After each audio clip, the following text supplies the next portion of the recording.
Welcome to the new video of NeuroPhilos. Get ready to dive into a gripping tale that will leave you breathless, thinking, and inspired. Whether you're here for the mystery, the drama, or the unexpected twists, you're in the right place.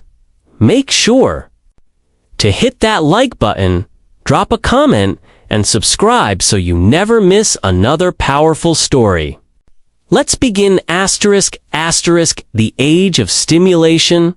We live in an era where everything lies at our fingertips.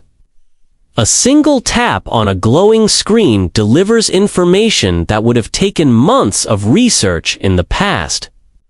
Entertainment flows without interruption. Thousands of films, millions of songs, endless videos, all summoned in seconds. Friends and strangers alike are only a notification away. The modern world has shrunk into a pocket-sized device. And the promise of instant connection hums in every vibration, every ping, every scroll. On the surface, this sounds like progress, a dream realized. Human beings once struggled for knowledge, fought for access to libraries, traveled miles for messages that now arrive in less than a blink. We have never had so many choices, so many resources, so many possibilities laid before us. And yet, hidden beneath this dazzling landscape of abundance, a disturbing paradox emerges. Never before have we been so unmotivated. It is a paradox that confuses and frustrates millions. Surrounded by opportunity, why do we so often feel empty? With tools to learn any skill, why do we abandon projects so quickly? With countless ways to connect, why do we still feel lonely? The knee-jerk explanation is simple: laziness, lack of discipline, a weakness of will. The voices of culture echo this judgment. If you're not motivated, it's your fault. The self-help industry thrives on this idea, promising hacks and quick fixes to whip us back into productivity. But what if that explanation is not only wrong, but dangerously misleading? What if the real problem is not the absence of motivation, but an overwhelming excess of stimuli so relentless that it smothers our ability to connect with ourselves? This idea unsettles because it turns the mirror away from individual failure and toward the design of our world. The human brain evolved slowly, shaped by millennia of natural rhythms, day and night, work and rest, silence and sound. But in just a few decades, those cycles have been shattered.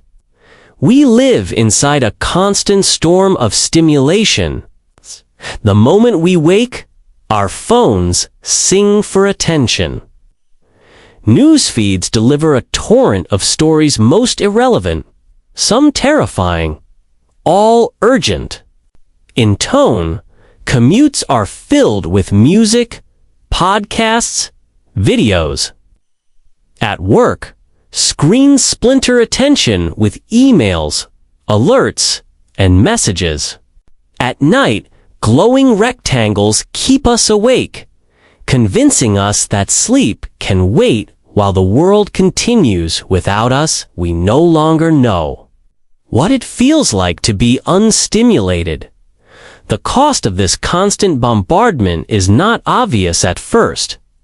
After all, each fragment of content, article, a video, a notification feels harmless. But like drops of water eroding stone, the cumulative effect is profound. The endless stream of stimulation fragments our attention, pulling it outward again, and Again, until there is no space left for inward reflection. What we lose is not just time, but silence, the very silence in which meaning is discovered. This is where Viktor Frankl's voice cuts through the noise like a blade. Frankl, an Austrian psychiatrist and Holocaust survivor, endured horrors that defy comprehension. His parents, his brother, and his pregnant wife were murdered in concentration camps. He himself lived for years surrounded by hunger, brutality, and death.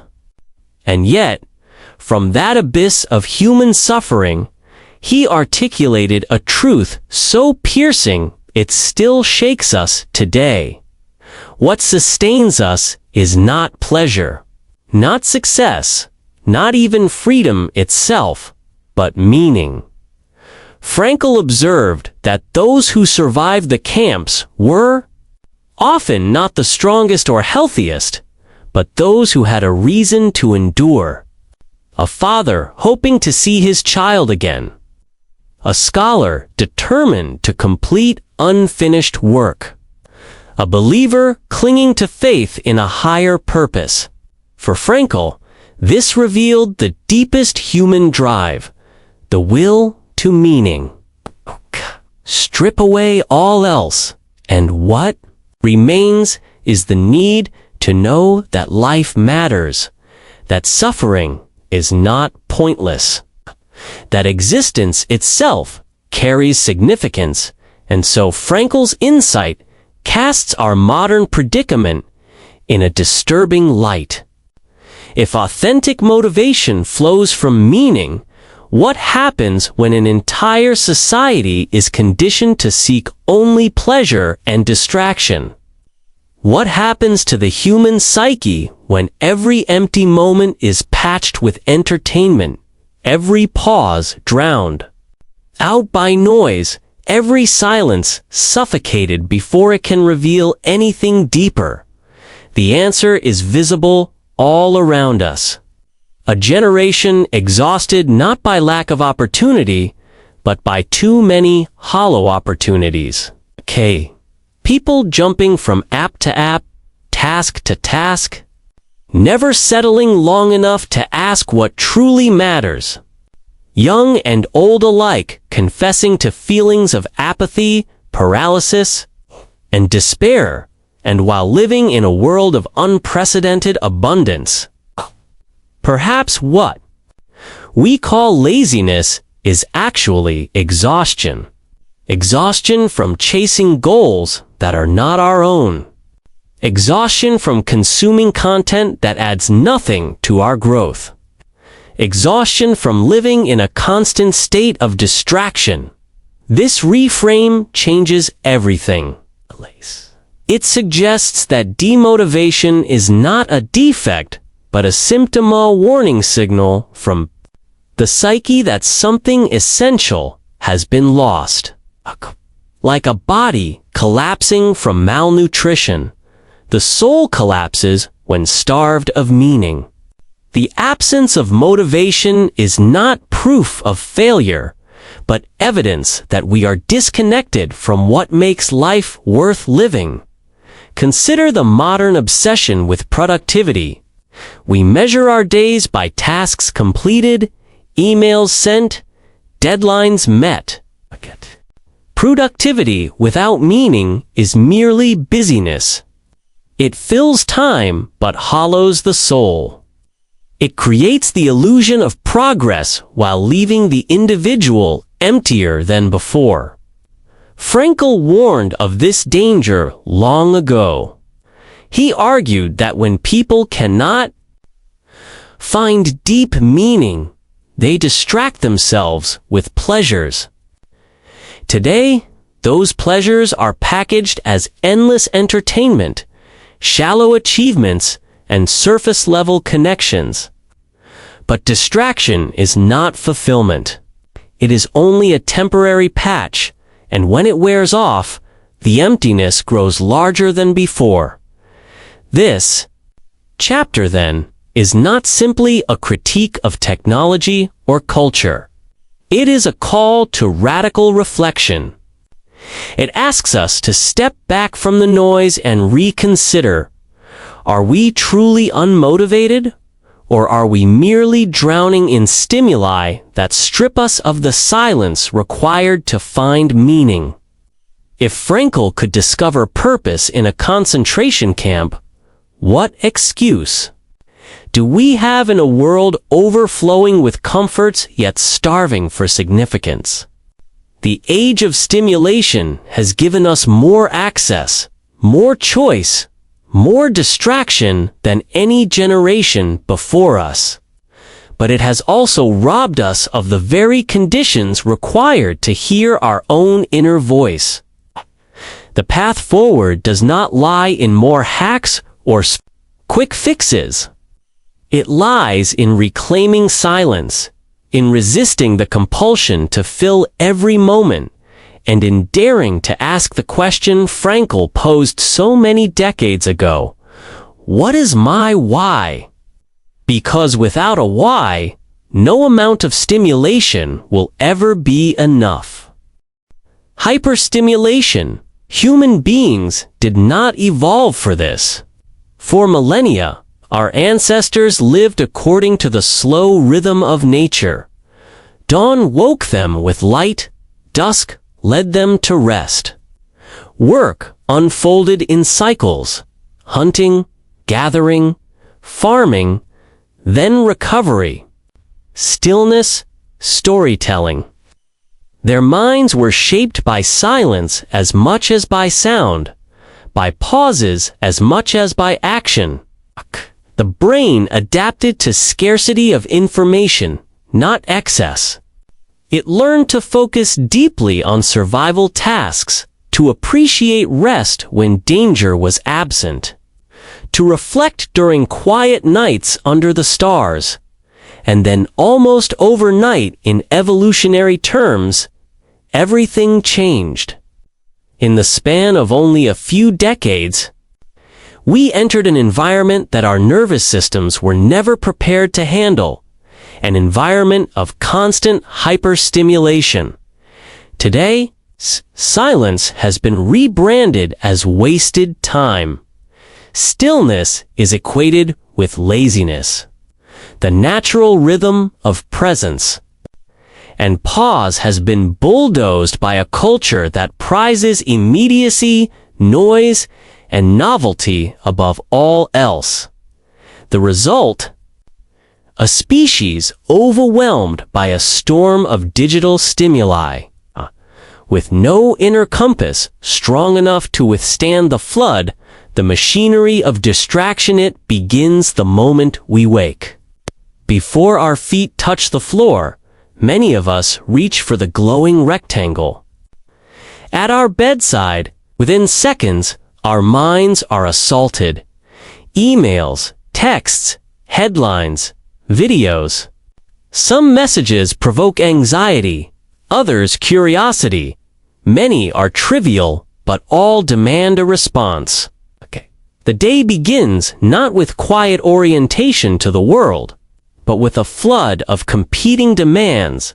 Throughout the day, the pattern repeats. At work, our attention is shredded by endless notifications. At school, focus is fractured by constant digital temptations. Commutes that once offered time for reflection are filled with podcasts, music, or scrolling. Meals are eaten with phones in hand. Even the restroom, once the last sanctuary of solitude, has been colonized by screens. By nightfall, we retreat into entertainment, not silence. Streaming platforms, social media, video games, and news feeds ensure that the mind is never idle. We no longer wait in boredom, no longer gaze out the window during a pause. Every second of downtime has become a commercial battlefield, where companies compete for our most precious resource, attention. The hijacking of the brain. The human brain is wired to respond to novelty. In ancient environments, novelty could mean survival, discovering a new source of food, noticing a predator's movement, finding new shelter. The neurotransmitter dopamine, often mischaracterized as the pleasure chemical, is in fact the seeking chemical. It drives us to explore, to pursue, to chase. In moderation, this system sustained life. But modern technology has hacked this mechanism. Every notification, like, or short video is engineered to trigger a dopamine spike.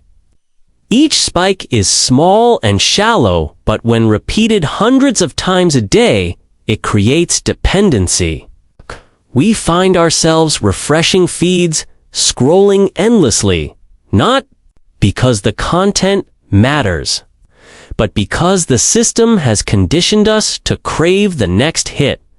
Over time, this constant stimulation dulls the brain's natural reward system. The deep satisfaction once found in meaningful conversations, in creative projects, in long walks, begins to feel boring. Our brains, addicted to immediacy, unlearn how to savor the slow, the quiet, the profound. What once excited us, painting, reading, writing, gardening, no longer holds the same appeal.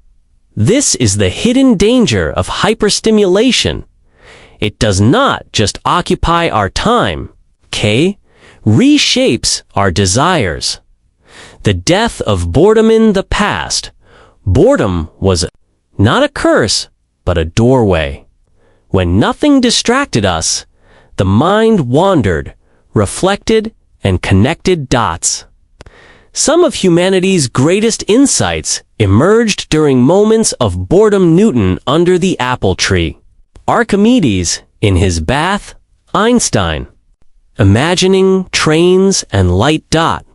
But today, boredom has been declared the enemy. Every pause is filled. Every silence is canceled. Children fidget for tablets rather than invent games. Adults scroll instead of reflect. It's the human capacity to sit alone with one's thoughts, a skill once considered essential to wisdom, has nearly vanished. The irony is profound. Escaping boredom, we escape the very space where creativity, insight, and meaning are born. Boredom is uncomfortable because it confronts us with ourselves, our doubts, fears, unanswered questions. But it is precisely that confrontation that allows us to grow. Without it, we remain stuck in a cycle of shallow pleasure, never reaching the depths of genuine fulfillment. The anesthetic for the soul. Technology is meant to expand human consciousness, but too often it numbs it.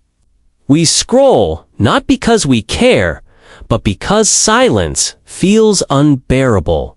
We binge watch not to grow, but to escape.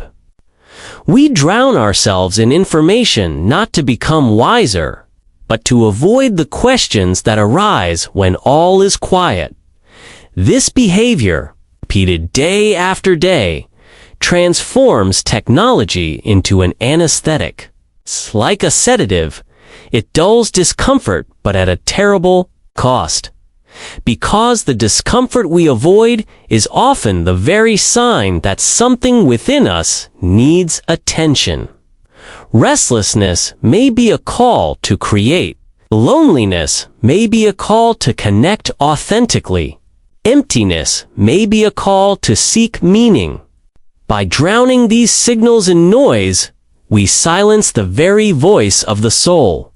And so, people grow restless, anxious, depressed. They feel something missing, but cannot name it. They assume they are lazy or broken. But the truth is simpler. They are overstimulated. Their inner compass, buried under static. Viktor Frankl's warning this crisis was anticipated decades ago. Viktor Frankl, reflecting on human suffering after surviving the concentration camps, warned that modern man increasingly avoids reflection. He has less time to pause, less courage to decide, less freedom to discover his own meaning. Frankl argued that between stimulus and response lies a sacred interval where human freedom resides. In that space, we choose. We decide who we will be, what we will value, how we will act. Without that space, we are no longer free but enslaved to automatic reaction. Hyperstimulation is at its core the destruction of that space. With every second filled by stimuli, we lose the interval where choice can occur. Instead of responding with intention, we react automatically. Instead of creating lives shaped by meaning, we are pushed along by algorithms designed not for our well-being but for profit.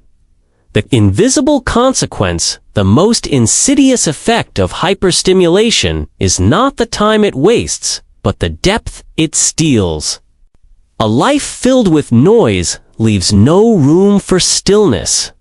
And without stillness, meaning cannot emerge. The brain, trained to leap from one stimulus to another, loses the capacity for deep focus, deep thought, deep presence. This is why so many today feel restless yet stagnant, busy yet unfulfilled, entertained yet empty. Motivation evaporates because it cannot survive on shallow pleasures. True motivation requires connection to something enduring, something that matters, and connection requires silence. The way forward hyperstonal is not inevitable, but resisting it requires courage. It requires relearning the art of boredom, reclaiming time for silence, daring to step away from constant distraction. It requires asking, what am I running from when I reach for my phone? What questions am I avoiding when I fill every moment? With noise, the answer will not come instantly. It will arrive in silence, in pauses, in the discomfort of emptiness.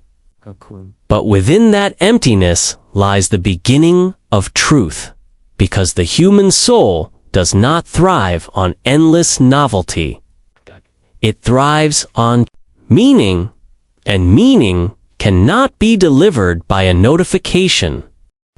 The exhausted mind, imagine a river swollen with too much rain. Instead of flowing smoothly, its waters churn, overflow, and erode the banks. This is what happens to the human mind in an age of overstimulation. It fragments, it floods, it loses direction. The mind that never rests, never pauses, never sits in silence eventually becomes exhausted, not in the way muscles tire after work, but in a deeper, more corrosive way. It loses the ability to reflect, and without reflection, loses the ability to truly live. The erosion of reflection. Thinking and reflecting are not the same. Thinking is active. We solve problems, plan tasks, analyze situations. Reflection, by contrast, is receptive. It is stepping back, allowing thoughts to settle like silt in a still pond until clarity emerges. Reflection requires silence. It requires time where nothing is demanded, nothing intrudes. It is in that space that we connect with our emotions, understand our experiences, and discover what truly matters. But when every microsecond is invaded by a new stimulus on email, a notification, a headline, a song, this inner space is eroded. The mind becomes reactive instead of contemplative, consuming instead of creating. It does not rest, it only responds. Slowly, the most precious human faculty, the ability to pause, to step back, to ask why, is lost. This erosion has a cost. Without reflection, identity becomes shaky. We forget who we are beneath the noise. We lose track of what we value, what we desire, what we fear. And when the self becomes blurred, motivation becomes impossible. For how can we move forward when we no longer know what direction matters? From clarity to anesthesia, the exhausted mind does not seek clarity, seeks relief. Like an overworked muscle, it yearns for any balm that will stop the ache. But relief is not the same as renewal. Relief is temporary, shallow, often destructive. This is why the exhausted mind gravitates toward compulsions. Endless scrolling, food binges, online shopping, pornography, overwork disguised as productivity. Anything that distracts from immediate discomfort, even if it worsens long-term well-being. Relief feels urgent, meaning feels distant. So, relief wins again and again. In this cycle, exhaustion compounds itself. Each quick escape leaves us emptier than before. Each moment of shallow pleasure demands another to cover the growing void. Soon, the exhausted mind is no longer choosing at all, it is reacting. Enslaved to the next distraction. The alienation of the self. This cycle produces a more devastating consequence: alienation. Without moments of stillness, we lose touch with our own emotions. We no longer know what we want or what we believe. We cannot name what truly moves us. We live, instead, at the mercy of external impulses, adverses, trends, cultural scripts, social validation. The Danish philosopher Søren Kierkegaard once wrote, "The greatest despair is to choose to be something other than oneself." But in an overstimulated world, how can we choose to be ourselves when we never pause long enough to discover who that self is? The exhausted mind cannot ask, "What do I want?" It can only respond to, "What does the world demand of me, right now?" This alienation is the hidden engine of demotivation. It is not that we lack energy. It is that our energy is misdirected toward goals that mean nothing to us. It is not that we lack will. It is that our will has been hijacked by 1,000 shallow demands. No wonder action feels heavy. No wonder motivation feels dead. When the self is absent, every effort feels forced. Viktor Frankl and the space between. Viktor Frankl offered a profound insight into this dilemma. He wrote, "Between stimulus and response, there is a space. In that space lies our power to choose our response. In our response lies our growth and our freedom." This space is where humanity resides. It is the birthplace of freedom, the ground of identity, the seed of meaning. But hyperstimulation shrinks this space until it nearly vanishes. We jump from stimulus to reaction without pause. Scroll, click, like, reply, by the sacred gap where freedom dwells is devoured by speed. When that space disappears, choice disappears with it. We become machines, reacting automatically. Growth halts. Freedom withers. Life becomes a chain of reactions, not a story we choose to write.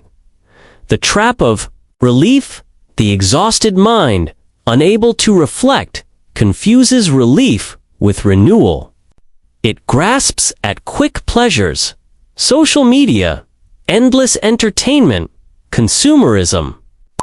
These distractions numb the pain of disconnection but do not cure it. They act like a bandage on a wound that continues to deepen underneath. This is the trap of our age. Overstimulation makes us exhausted. Exhaustion drives us toward shallow relief. Shallow relief deepens overstimulation. It is a cycle that keeps billions locked in a state of restless paralysis. They are moving constantly, but going nowhere. Busy, but hollow. Distracted, but disengaged. Demotivation as a signal here lies the crucial truth. Demotivation is not a flaw of character. It is not laziness or weakness. It is a signal, a warning light on the dashboard of the soul. It tells us that something essential has been lost. Silence, space. Reflection. The exhausted mind feels paralyzed because it is disconnected. When we are not connected with our authentic goals, our emotions, our values, action feels pointless. Why start the project that doesn't matter? Why pursue the career that feels hollow? Why strive for achievements that bring no joy? The soul, wiser than the surface mind, resists. It says, no more. It withholds energy until we return to what is real. This is why people describe demotivation as heaviness. I feel stuck. I can't do anything. It's like something is draining me from the inside. These are not excuses. They are accurate diagnoses of an inner fracture. The mind is not weak. It is exhausted. The self is not gone. It is buried under noise. The way back with exhaustion is born of overstimulation. Then the way back begins with pause, with silence, with the courage to create space. This is not easy. For a mind addicted to constant input, silence feels unbearable. At first, it is filled with chaos, anxiety, doubt, repressed fears. But if we endure, if we sit with the discomfort, something else emerges. Reflection returns. Clarity reappears. The self begins to whisper again. This is why practices like journaling, meditation, walking in nature, or simply sitting in quiet have such profound effects. They carve out the space where the exhausted mind can breathe, where the alienated self can speak. In silence, the soul stops seeking relief and begins seeking meaning. Toward reconnection, the exhausted mind can heal. But it requires a shift in how we understand motivation. Motivation does not arise from sheer willpower or hacks or tricks. It arises from connection to oneself, to one's values, to one's purpose. And connection requires reflection. If we want to feel motivated again, we must stop demanding more of ourselves and start listening more deeply. We must ask, what truly matters to me? What reigns me? What gives me life? What am I running from? When I fill every pause with noise, these questions cannot be answered in distraction. They require silence. Conclusion: the cry for space. The exhausted mind is not broken, it is crying out. It is telling us that it cannot bear the constant storm. It is demanding space. And in that demand lies a hidden gift, the invitation to return. Home to ourselves, Frankl survived the worst horrors of the 20th century and emerged with a truth that shines even brighter in the 21st. Freedom lives in the space between stimulus and response. If we can reclaim that space through silence, reflection, and courage, we can reclaim ourselves. And with ourselves reclaimed, motivation will return, not as force, but as flow. The will to meaning in the darkest corners of human history. Amid barbed wire, hunger, and death, Viktor Frankl discovered a truth that would redefine the way we understand the human spirit. Stripped of freedom, dignity, and family, surrounded by suffering too great to describe, he found a power that transcended brutality. The power of meaning. This discovery did not arrive in the quiet of a study or the safety of a lecture hall. It was forged in Auschwitz, Dachau, and other concentration camps where Frankl endured years of cruelty and loss. He witnessed men reduced to numbers, families exterminated, lives extinguished daily. He watched strong bodies collapse, hopeful spirits wither. And yet, in that abyss, he noticed something extraordinary. Some endured, not because they were physically stronger or more fortunate, but because they carried within them a reason to survive, a why. Survival and the why. Frankl recalled the words of Nietzsche: "He who has a why to live can bear almost any how." This was no abstract philosophy in the camps. It was survival itself. Those who clung to a sense of purpose, a loved one, waiting for them, unfinished work. A higher calling often found strength where none should have existed. For one man, it was the memory of his child's smile. For another, the belief that his suffering might serve as testimony to human dignity. For Frankl himself, it was the dream of teaching others what he had learned, that even in the most inhumane conditions, life still held meaning. This observation became the foundation of Frankl's therapeutic approach, logotherapy, where Freud claimed human beings were driven by the pursuit of pleasure, and Adler insisted on the pursuit of power. Frankl argued that our deepest drive is the pursuit of meaning. Without it, life collapses into despair. With it, even suffering can be endured. Meaning as a basic need, modern psychology often frames motivation in terms of reward and punishment, dopamine hits, and behavioral conditioning. But Frankl's work reminds us that meaning is not a luxury. It is as essential as food and water. Body deprived of nourishment starves. A soul deprived of meaning withers. In fact, meaning is the antidote to despair. Frankl observed that people who lost all sense of purpose in the camps died more quickly. They gave up. Their bodies followed their spirits. But those who carried within them even a fragile why could withstand horrors beyond. This insight has staggering implications for modern life.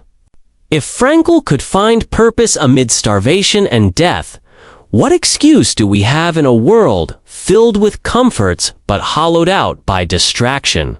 Our suffering today may not take the form of concentration camps, but the emptiness of modern existence. Endless noise, the shallow goals, the relentless pursuit of pleasure creates its own prison. We, too, risk despair if we lose our why. The crisis of emptiness in the modern world. Many confuse stimulation for meaning. We believe that being entertained is the same as being fulfilled. We equate productivity with purpose. We chase likes, numbers, validation, and yet, even as we achieve these hollow goals, quiet emptiness gnaws at us. Frankl would call this the existential vacuum, a condition of inner emptiness that arises when life loses meaning. He warned that when people cannot find purpose, they distract themselves with pleasures. But pleasures fade. The emptiness returns. And when it does, it often feels sharper, heavier, more unbearable than before. This is why modern apathy, depression, and demotivation are so widespread. They are not signs of weakness, but symptoms of disconnection. When the human will to meaning is denied, the soul collapses under the weight of its own emptiness. The dignity of suffering. One of Frankl's most radical insights was that meaning can be found even in suffering. This does not romanticize pain or minimize its cruelty. It acknowledges that while suffering is unavoidable, despair is not. Frankl himself lost everything: parents, brother, wife, freedom. Yet he wrote, "Life is never made unbearable by circumstances, but only by lack of meaning and purpose." Even when stripped of control, we retain one freedom: the ability to choose our attitude, to decide how we will respond. This truth is not confined to history. It lives today in every person who endures illness with dignity, who transforms trauma into service, who refuses to let hardship erase their humanity. The will to meaning allows us to see suffering not as pointless cruelty, but as a crucible that can forge character, wisdom, even transcendence. A challenge to modern thinking. Frankl's philosophy directly challenges the logic of our age today. We are told that motivation depends on external rewards, money, recognition, achievement. We are told that happiness comes from maximizing pleasure and minimizing discomfort. But Frankl flips this upside down. He insists that motivation flows not from comfort, but from meaning. Consider how often we ask the wrong questions. Can I be more productive? Instead of, why does this task matter to me? How can I stay motivated? Instead of, what do I truly value? How can I get more energy? Instead of, what makes life worth living? These how questions can only be answered once the why question is addressed. Frankl reminds us, if you have a why, the how will follow. Without a why, no hack trick or strategy can sustain motivation for long.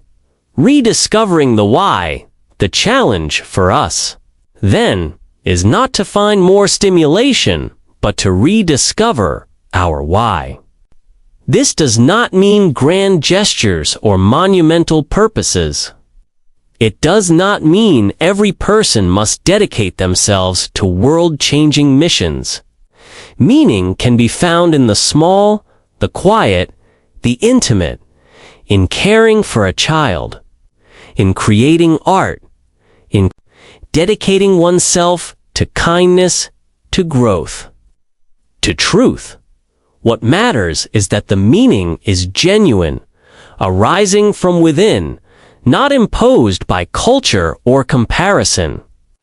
A why cannot be borrowed, it cannot be faked. It must be discovered, often in silence, often in discomfort. This is why Frankl described meaning as unique and specific. Each person has their own task, their own mission, their own path. Life can be replaced. No destiny can be repeated. Meaning is not one size fits. It is the fingerprint of the soul, the turning point when we shift from chasing pleasure to seeking meaning. Something changes. Life stops feeling like a treadmill and begins to feel like a path. Challenges no longer paralyze us because they can serve the why. Boredom loses its terror because silence becomes the place where meaning emerges. Even suffering is transformed, not erased, but reframed as an opportunity to endure with dignity. This shift is not easy. It requires honesty, courage, and the willingness to face the discomfort we usually avoid. But on the other side lies freedom. The freedom to live not as a reaction to noise, but as an expression of purpose. Conclusion. The will that saves Viktor Frankl's message is as urgent today as it was in the aftermath of the Holocaust. Humanity's greatest danger is not hunger or violence, but emptiness. Our technologies, distractions, and pleasures cannot fill that void. Only meaning can. The will to meaning is the deepest engine of life. It is what keeps us alive when everything else collapses. It is what gives strength to the weak, direction to the lost, dignity to the suffering. Without it, we drift. With it, we endure, we create, we transcend. The question that now falls to each of us is not how can I be more motivated, but what is my why? Until we dare to ask and answer this question, we will remain restless, exhausted, unfulfilled. But the moment we do, a light returns. Motivation awakens, not as force, but as fire. As Frankl wrote, man is capable of enduring anyhow, as long as he has a why. The task of our time is to rediscover that why. The power of silence. In a world that never stops speaking, silence has become a stranger. It is misunderstood, feared, and avoided at all costs. Waiting rooms hum with televisions. Cafes buzz with constant chatter and background music. Even the most private spaces, our bedrooms, our commutes. Our moments of rest are saturated with screens, headphones, and alerts. Silence has been driven from modern life like an unwelcome guest, replaced by the constant flood of stimulation. And yet, silence is not an absence. It is not emptiness. It is a presence, a fertile soil in which meaning takes root. Without it, the soul suffocates. With it, we rediscover ourselves. In silence, the human spirit reclaims its strength. Why we fear silence? Why we fear silence so fiercely? Because silence confronts us. When the noise stops, what remains is the self-raw, unfiltered, unescapable. In silence, we hear the doubts we bury beneath work. We feel the loneliness we cover with scrolling. We sense the emptiness beneath shallow pleasures. This confrontation is uncomfortable, sometimes painful. It is far easier to drown it out with sound, distraction, or busyness. The culture around us validates this avoidance. Stay productive. Don't waste time. Keep yourself entertained. As if being alone with our own thoughts were dangerous. But the danger is not in silence itself. The danger lies in fleeing from it. Because what we flee from is often the very truth we need to face. Silence as invitation. The paradox of silence is that what feels threatening at first becomes liberating over time. To enter silence is to step into a space where the superficial dissolves. Without constant input, thoughts slow down, emotions surface, values reveal themselves. What once felt like emptiness becomes fullness. What once felt like absence becomes presence. Silence is not a void, is an invitation. It invites us to pause, to observe, to reorder our lives. It is the canvas on which clarity paints itself, the soil in which reflection grows. Without silence, meaning cannot emerge. With silence, even the most lost soul can begin to find its way home. Viktor Frankl understood this well. He wrote that life demands a response from each of us, but to respond authentically, we must first listen. And listening is impossible when the inner voice is drowned out by endless noise. The art of listening has become a forgotten art in the modern world. We listen to respond, not to understand. We listen to noise, not to silence. But true listening requires space. It requires stillness. Silence is the training ground for this art. In silence, we learn to hear subtle things, the rhythm of our breath, the shape of our thoughts, the quiet tug of intuition. We begin to recognize the difference between borrowed goals and genuine desires, between external demands and internal truths. This listening is not dramatic. It does not announce itself with fireworks. It whispers. It waits. It speaks in the gaps between thoughts. But only those who create silence can hear it. The discomfort of emptiness. When people first attempt silence, whether through meditation, solitude, or simply turning off devices, they often feel restless, anxious, even panicked. This is normal. The discomfort is not a sign of failure, but a sign of detox. For years, we have flooded our minds with stimulation. Silence feels unnatural only because we are unaccustomed to it.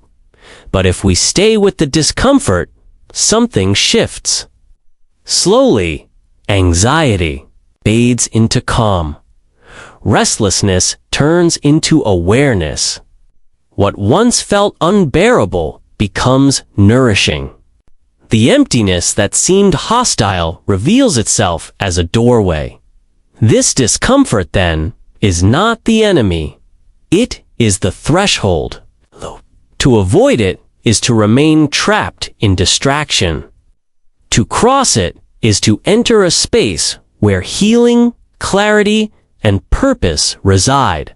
Forgotten values, authentic desires, silence does more than calm the mind.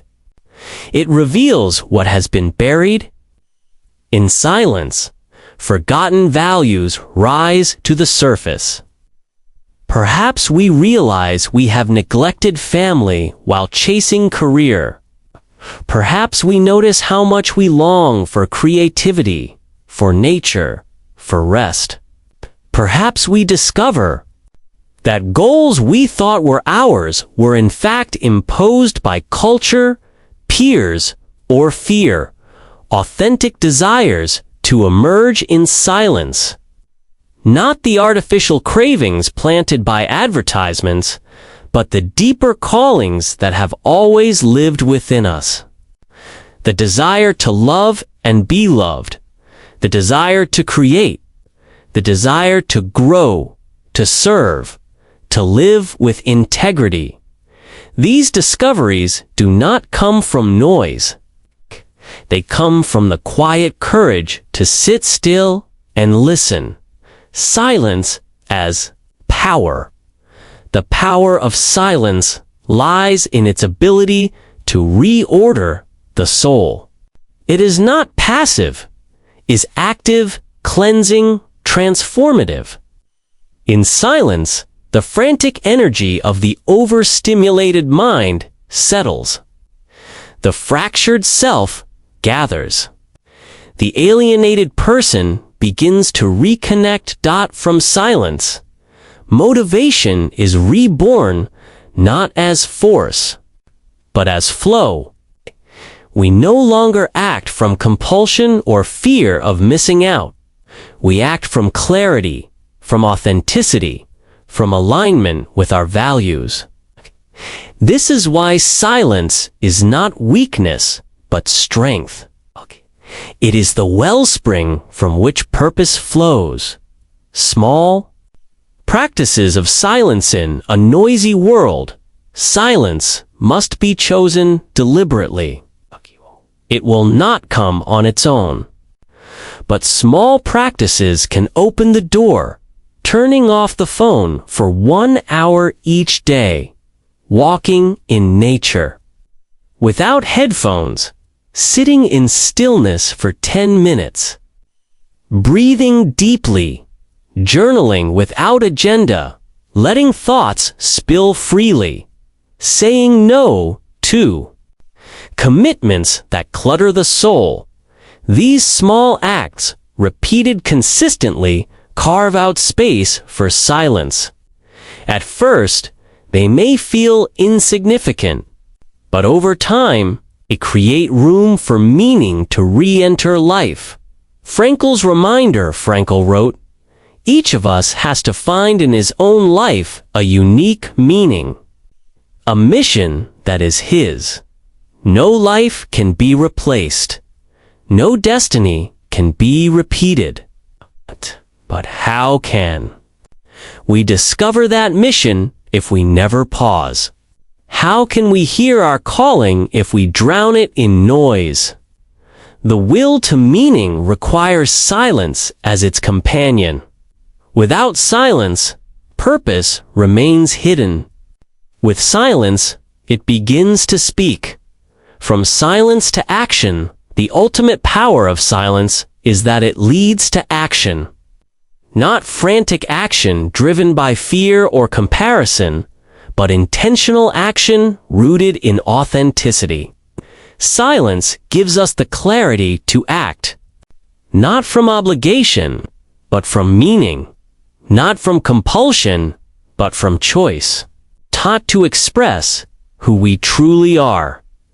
This is why silence is not the end, but the beginning. It is not retreat, but preparation. From silence, we step back into the world stronger, clearer, more alive. Conclusion: the forgotten gateway in an age of noise. Silence is rebellion.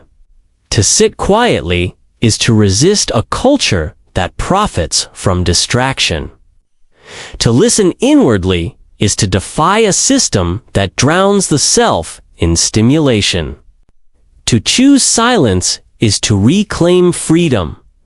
The exhausted, overstimulated mind does not need more noise, more hacks, more quick fixes.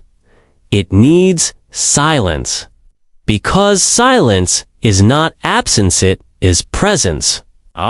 It is the forgotten gateway to meaning, to motivation, to life itself.